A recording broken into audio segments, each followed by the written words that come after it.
Hello everyone and welcome back to my opinion. And the Mumbai Indians have secured their first win of the season after beating the Delhi Capitals by 6 wickets. As you would have noticed, I wasn't able to upload videos in the last few days, and we saw some great games in that span of time. And after I reviewed today's game, I will be covering those games briefly, and I will be mentioning key contributions from those games, as well as giving my views on certain points in the game where I think the tactics could have been better.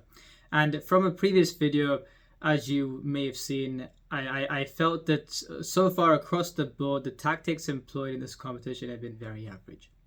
Regarding the 11s of both sides, starting off with the Delhi Capitals, a couple of changes for them. Yashdul playing ahead of Raleigh Rousseau for this game, and Mustafizur Rahman playing ahead of the injured Khalil Ahmed. And on Khalil Ahmed, we've seen that in the months preceding the start of this IPL season, he has been out with injury for the majority of the time. And therefore I was skeptical as to whether he would have a full season this time around. We've seen what he did in the previous season, and he went okay in the couple of games he did play before this one. He is out injured, and I don't know how long he will be out for, considering that in the months before, like I said, he was injured as well. So they've got players there like a Chetan Sakaya from an Indian front, and they've got Mustafizur Rahman, who, since they've got a free overseas slot looking at this 11, then they've played Mustafizur Rahman there alongside Henrik Nokia. And as for the Mumbai Indians, I think some necessary changes, especially one in Riley Meredith being brought into the side. And on Riley Meredith, in his debut season in 2021, he played the first installment of that season. And in the first few games, he didn't go too well, and he went relatively okay in the last few games. And I think in terms of how he is viewed in the public eye, well, especially during that season, I thought how he went in the first few games was the overshadowing factor when summing up how people placed faith in him in terms of being part of an IPL side or a squad. And looking at how he bounced back in the last few games of that season, I thought that if he did get another opportunity, I would back him to do much better. We saw him go okay for the Mumbai Indians in the previous year, playing 8 games, and they released a lot of players before the mini auction, and I thought failed to replace them. If you thought the Mumbai Indians attack of the previous year was precarious, I thought on paper they still did have some good options there. Someone like a Murugan Ashwin, for example, who they also released, and they failed to replace the players that they did have. So I was, like, as you would know, I was confused by the auction that the Mumbai Indians had recently, but I think that Riley Meredith being re-signed to replace the injured Jai Richardson isn't a bad call at all. I thought they'd go for someone like a Gerald Katsir, especially with the South African link with the coaching setup, but I'm surprised they haven't gone down that route. And I think if you're looking at durability across the innings, you wouldn't want you wouldn't want a player to be injured, of course, but I think Riley Meredith offers better durability across the phases of the innings than Jai Richardson. You'd think his best bowling would be up front in the power play. But if you want him to bowl at the death, for example, in this part of the world, how would he go? I don't know. And unlike Riley Meredith, I thought Riley Meredith towards the end was doing things that are characteristic of him to do, which is hit those hard lengths of pace. Whereas for Jai Richardson, I thought you saw him bowl a lot of deliveries down the leg side. He was kind of all over the place in the games that he did play for the Punjab Kings. And therefore, because of the durability across the innings, I thought Riley Meredith was a good signing from an MI point of view. And Nehal Wadera also played this game as well. And Rohit Sharma won the toss and chose to field first. Now, this is the scenario that the Mumbai Indians would want to materialize in every game they play. They'd want to win the toss or hope the opposition chooses to bat first. And with a batting lineup that has flattered to deceive so far across the previous season and in the first 2 games of this season as a collective, I think that they'd still back themselves like they did today to chase down totals. And starting things off, Prithvi Shaw looked good for his 15 off 10 before he was dismissed by Hrithik Shokeen. I know he hasn't had a great start in the first 4 games, and in my previous video I'd said that the current form was there. We saw that magnificent triple century against Assam, and I thought that the current form was there for him to build on what he did in the previous season, and I'm surprised that hasn't happened. Now, you've seen that when bowlers hit those hard lengths when the ball does go into him, he hasn't quite found answers for that even now. In this case, he hit the spinner straight to square leg, and he would have been disappointed because he was going quite well. And I still have faith in him to perform this season. I don't think that he hasn't gone as great for especially the first 3 games. I still back him. Still back him. The current form was there leading up to the season. Let's see what he would do. And I thought the innings that Manish Pandey played was a very good one. We saw that in the previous game he was dismissed for a golden duck, unfortunately. But I think that at number 3, while in the last couple of seasons, especially for LSG, the strike rate wasn't quite there the previous year, but I do still think that he's had very good domestic seasons every year, and you've seen what he's done for SRH when he batted at 3 for KKR as well. So I thought with him batting at 3, that certainly does seem to be his best position as of now, and he played a very good innings today. I thought with David Warner once again not being able to get going quickly, and more on him in a bit. He got Delhi Capitals to I think 78 for 1 or so and 9 overs before he was dismissed. So I thought his innings helped him get to a good launch pad to go further. And from that point onwards, they went from 78 for 1 to 98 for 5, and the debutant Yashdul being dismissed for 2 or 4 after bowling of Riley Meredith.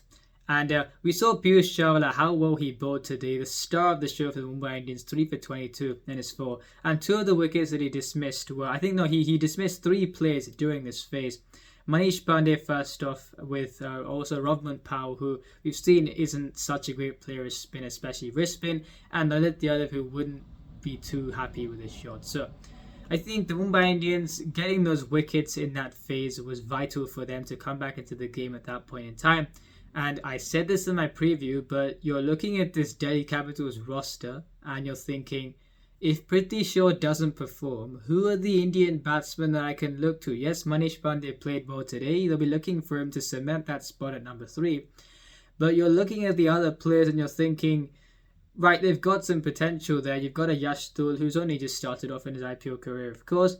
But if Prithvi Shaw doesn't go as well, and you've got a David Warner not achieving the strike rate that he would like to, who's the player there based on what they've done, not only in 1 season, but 2 or 3 for some players? And I'd say this even with Rishabh Pant in the side, that we haven't seen the best of him in the IPL in the last few seasons. Who's that Indian batsman who's going to put their hand up? I don't know at this point in time. And we saw that today, where in the middle order, this side does seem to struggle. If the openers don't perform, I think the batting does look quite precarious, which is the reason why, even though their side did look good on paper from the auction, I still had my reservations on the Delhi Capitals on the batting front, because this situation I thought could materialize, and it certainly has done. And the player that whatever he touches seems to turn to gold in Akshar Patel. 54 of 25. We've seen how good his batting has been, especially in Test cricket and in T20s. But his bowling as well has been fantastic. Since 2014, I've said he should be in the national side, and I think especially off late, he really has been an MVP for the Delhi Capitals, and I'm sure he will be an MVP for the national side as well. And I thought in the Test series, especially with the bat, he was fantastic. And I think we've seen that I think he could bat higher than 7 in the side, because his pace hitting seems to have improved significantly, and I think his spin hitting has always been good. So he could bat in the top 6 in the side if, yes, they'd want the batsman to come good, but when you've got Akshar Patel who's batting so well, you could bat him in the top 6, because right now there isn't too much solidity in the middle order. So an innings that resurrected things after being 98 for 5, and they were 165 for 5 in 18 overs, and had one of Akshar Patel or David Warner continued at the end, they could have even got 185 or so. But 7 for 5 in the last 2 overs meant that they couldn't breach that 180. But having said that, 172 with a good bowling attack to defend that score against a Mumbai Indians side that has flattered to deceive the collective with the bat, despite the names there on paper, and with the surface with how it played as well, I thought the Delhi Capitals certainly did have a chance to win this game. And the Mumbai Indians bowling figures, Piyush Chawla, we've seen what he has done. We've seen what he has done over the years, an IPL legend, and he's been very good this tournament. And with these figures, with the 3 wickets that he took in a spell, I thought that was the Mumbai Indians should have made better use of those inroads. But I thought that with him taking 3 wickets, it was a brilliant spell from him. And we've seen what him and Amit Mishra, who we saw what he did for LSG, especially against SRH. I'm putting those two in the same category because they haven't played IPL cricket for, in the case of Piyush Chawla, a couple of seasons. In the case of Amit Mishra, longer than that. And they still are brilliant wrist spinners. We've seen their record in the IPL, both with economy rates and with wickets. And yeah, what can I say? A magnificent performance from Piyush Chawla today. I'm looking forward to see how those two wrist spinners go as the tournament progresses. The Mumbai Indians openers walked out to bat, and after the first couple of deliveries, they went hammer and tongs with the initial part of the innings. And we saw what they did in the previous game against CSK, 58 without loss after the power play. And with the misfiring MI batting lineup as a collective, they unfortunately couldn't take advantage of that platform. But I think with the way they went for the first few overs of this innings, it was a perfect start for the Mumbai Indians in the second innings. On Rohit Sharma, yes, the first 50 in 25 innings in the IPL, and I didn't think he was out of form in any one of those. I think that it was a case where I thought he was rushed the previous season, and I think that in the previous game he scored a 21 off 13. He looked good in the previous game, and in this game we saw what he did, especially early on, striking at 200 for his first 24 balls. We've seen certain shots that he plays, especially off the pace today. The pull shots of Henrik Nokia. He's the best player of the pull shot in the country, in my view. The best player of short-pitched bowling, high-paced short-pitch bowling in the country, in my view. We've seen that over the years. And it was a very pleasant thing to see Rohit Sharma play the way he did today. And on Ishan Kishan, in the first 14 balls, very good, 27 off 14. And like I said, with the way his captain played, the perfect start for the Mumbai Indians. He scored 31 off 21 in the previous game as well. So we've seen 2 back-to-back innings where, especially during some phases, he has gone quite quickly. But in the last 12 balls, 4 off 12, and we saw him be run out when he was struggling to rotate strike against spin. And I think on Ishan Kishan, we have to take the good that he offers as of now. I've said this even before, where I think with the way that he plays, especially with the way that he has been playing in the last while, is it realistic to expect smooth sailing unless certain factors arise? No, it isn't. I mean, we saw Sasunda Magala not go too great in his first couple of overs when bowling to Ishan Kishan. I thought the majority of the time he had 2 full, and the one short ball he did bowl, it was hit through mid-wicket. So I think when the bowlers get it wrong, we've seen Ishan Kishan really capitalize on that. And I think that it's been a challenge for him, like I've mentioned a lot of times. Even when the bowling level is slightly elevated, he doesn't seem to be able to get even a remotely decent strike rate. So I'm not saying he should go hammer and tongs against all forms of bowling. I do understand that when the bowling is good, it is quite hard to do that. And I don't think that is the thing that's required at all. But to go from 27 off 14 to 4 off 12, it is something that he's struggled to deal with, and we'll have to see how he goes in the next few games. However, taking the good from these performances, he has gone quickly at certain phases of the innings, and we saw that in the previous game and in this game as well. And I thought with Ishan Kishan slowing down, with Rohit Sharma slowing down after the first 24 balls of his innings, I thought the way Tilak Verma played was essential for the Mumbai Indians to maintain the way they were going along in the innings. And more than that, I thought at certain points we saw, especially in the latter half of the innings, we saw that the Delhi Capitals could have influenced or created some scoreboard pressure with the slowing down of Rohit Sharma.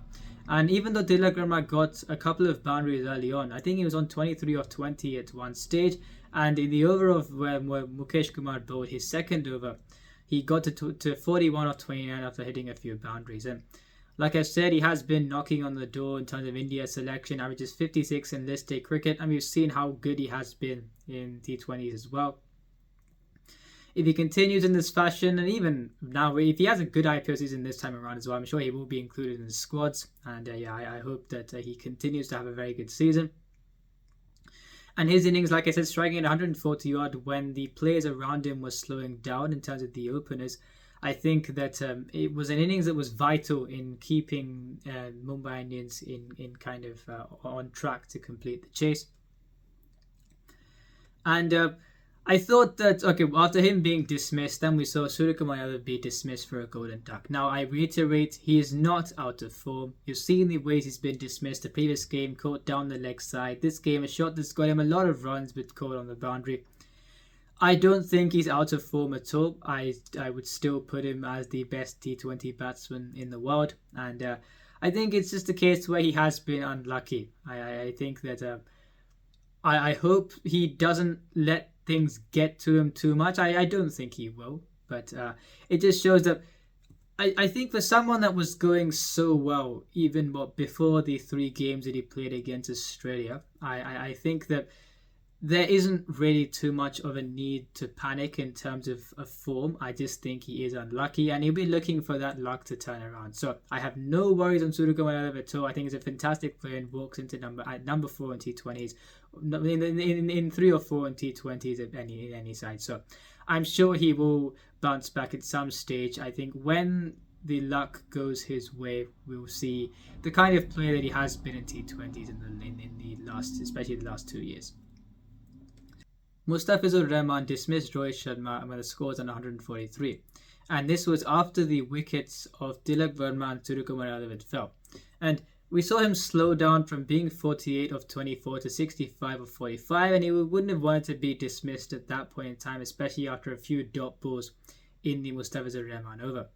And I think on Mustafizur's performance, we saw in a cluster of deliveries, especially in his second and third over, he was brilliant. And I think if you're looking at auction picks, you've got international fast bowlers, there are a lot of them. If there's one player who won't get bid for above his base price, but is a fantastic bowler that I don't know why teams don't bid for more vigorously, that is Mustafizur Rahman. And we saw in that cluster of deliveries how good of a bowler that he is. Unfortunately for him, giving I think 14 or 15 runs in his first over, and in the vital points where he should have held his nerve, he couldn't do that. I mean, he gave a boundary in the last ball of his third over and gave a 6 in the last ball of his fourth. So key moments in the game where after you saw what he did for those 10 deliveries or so after his first over, you thought he should have continued that in the other in the deliveries around that, but unfortunately he couldn't.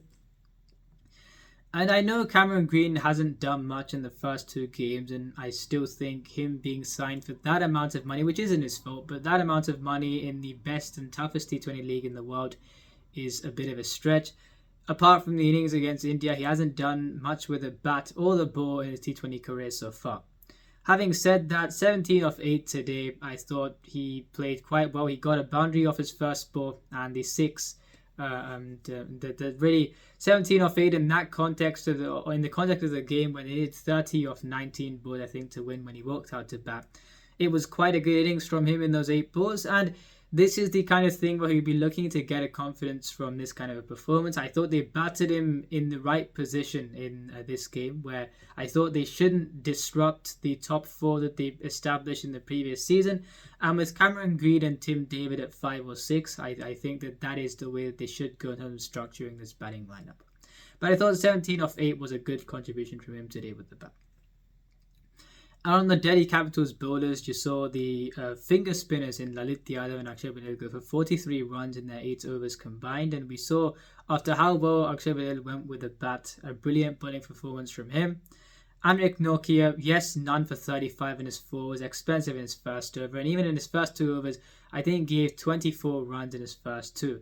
But was outstanding in that last over with 5 to defend. And really, you thought that the game went quite close in the end. We've seen a few thrilling games in the last while, and this one was certainly a game that towards the end you thought either side could have won it. But an outstanding over from Amrik Nokia nonetheless. Now, I said I'd talk about tactics at the start of this video, and I'll say this again. From a Mumbai Indians point of view, I thought they could have played Shams Mulani ahead of Hrithik Shokeen. He went for 43 runs in his 4 overs today, and I thought they're not playing Kumar Kartikeya either, but I think if you've got Shams Mulani there, who we've seen what he's done with ball and bat for Mumbai in the first class circuit, I think as a frontline spinner, he's a much better option than Hitesh Shokeen at this point in time. And if you're batting at number 7, you'll be looking for explosive impact contributions with the bat. Whereas a lot of the time we've seen Hitesh Shokeen strike at 100 or so, which isn't required when you're batting at 7. You need an actual kind of impact batting at 7, which I think Shams Mulani is more likely to offer than Hitesh Shokeen. So I thought they should have played him. And from a Delhi Capitals point of view, they played Mukesh Kumar as an impact sub ahead of Chetan Sakai, which I didn't understand. I thought, he bought 2 overs, 2 for 13 is 2. And with the nature of the surface, you could have got a Chetan Sakai alongside a Mustafizur Rahman bowling those slower balls. So a very capable bowler that has played for India as well. And I don't understand why they haven't prioritized him in this case. We've seen some great games take place in the last few days, and starting things off in my brief review of those games, a comfortable win for the Chennai Super Kings against the Mumbai Indians. And after the power play of the first innings, there was no joy for the Mumbai Indians in this game.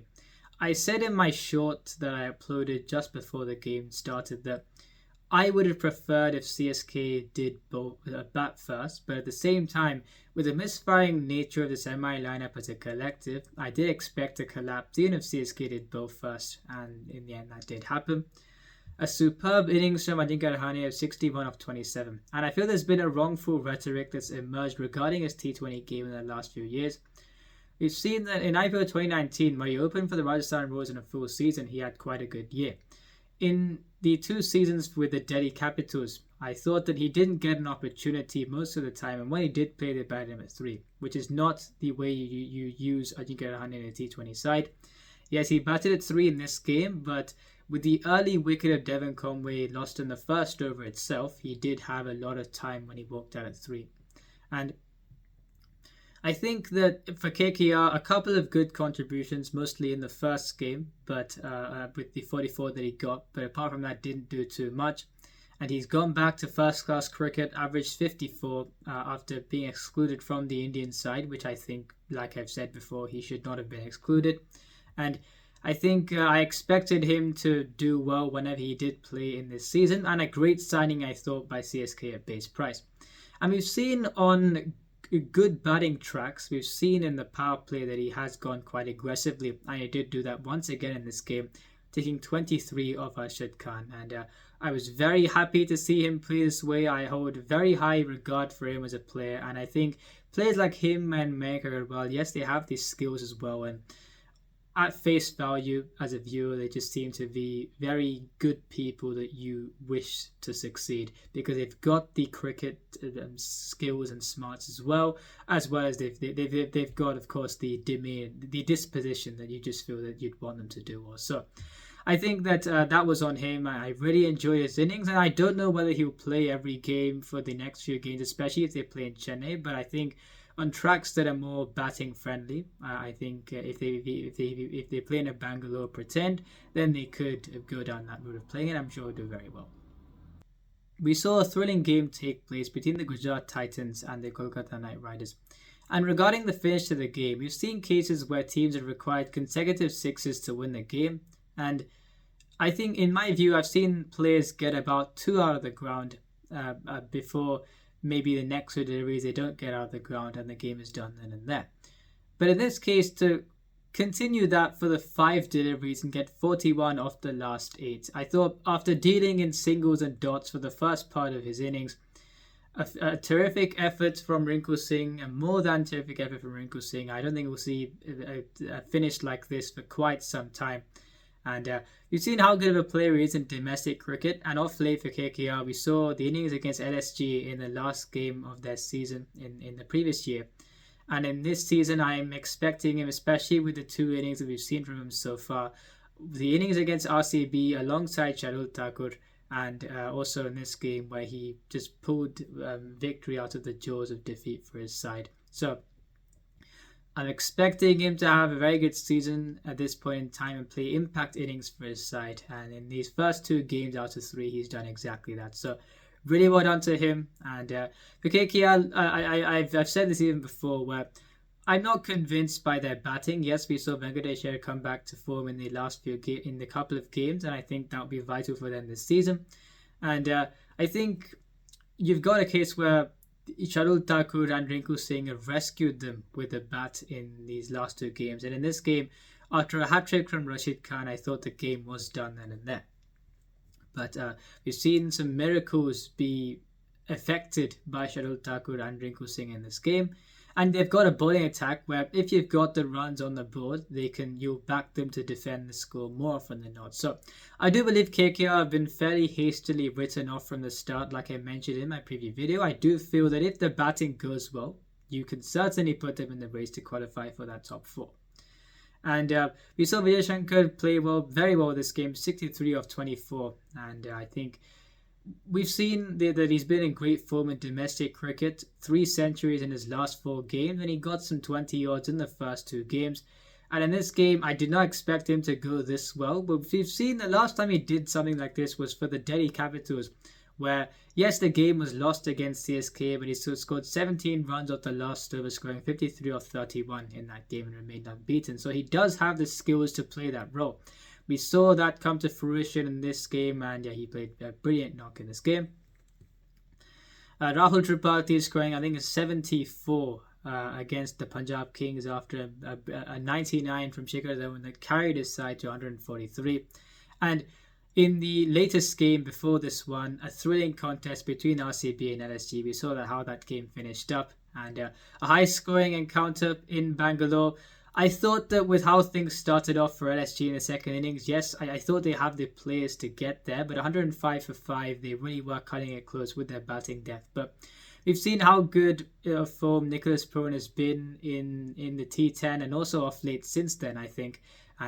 In my view, I still think him batting at 6 is a disgrace.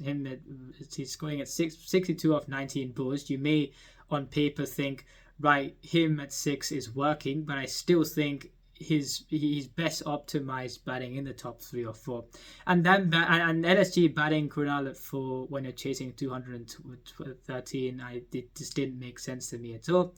So I know they won't bat him in the top 4, but terrific innings from him, and I expected him to have a great time thus far in this IPL. So that's on these games, and tomorrow CSK versus Rajasthan Royals.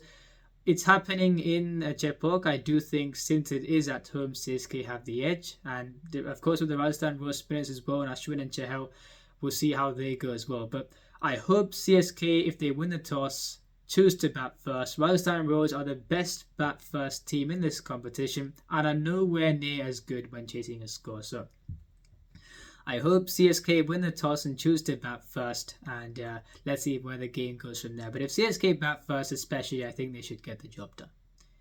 If you enjoyed this video, please like and subscribe. Please share it with a friend. Remember, this is my opinion. What's yours?